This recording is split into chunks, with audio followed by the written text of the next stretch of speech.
And so that information is available. I think that was the end of my slides, Patty. Yeah, so I'm happy to answer questions or. Yeah, could I ask you a question about the tree map?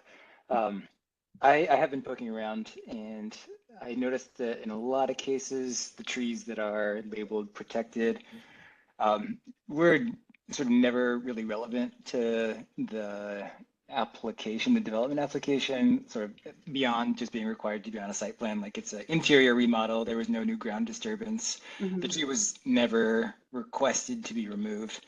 And yet it gets the green protected tree label. And it's a little confusing to me. I think it's a bit too broad a view of protection. I wonder, would SDCI be open to a new category for those trees? I think it is a little bit misleading. I appreciate that input, and I have recognized that as well. I think that the protected trees category, it doesn't necessarily mean that the code required the tree to be protected. Yeah. So I think agree with your observation of the data, and I'm certainly open to looking at a way to differentiate a tree that was protected because the code required it to be protected versus a tree that was remained on site because. It's great. It's great data, and I'm really happy to see the map. Thank you. Questions from commissioners?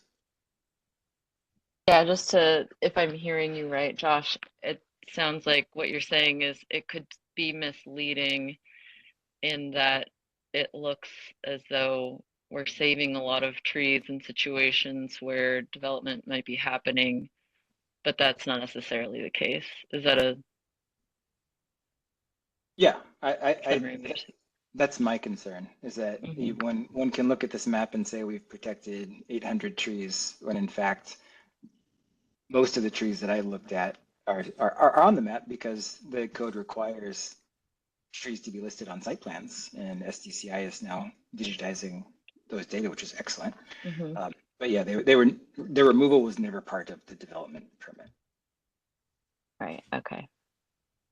Yeah, I wonder if it's just a matter of an extra, if there's a way to sort of filter that, or yeah, without adding a lot of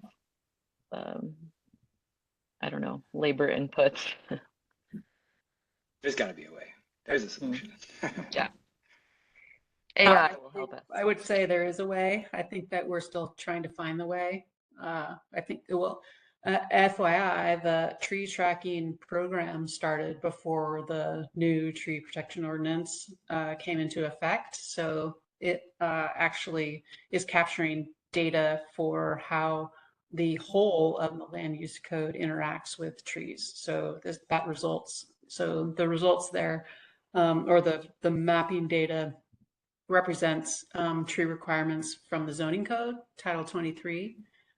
So we have tree requirements as part of our zoning code, as well as tree requirements as part of our tree protection ordinance. So I think that it's a powerful database. I think that we need to continue to turn the dials in terms of making sure that we're accurately reflecting the interaction of the code and trees.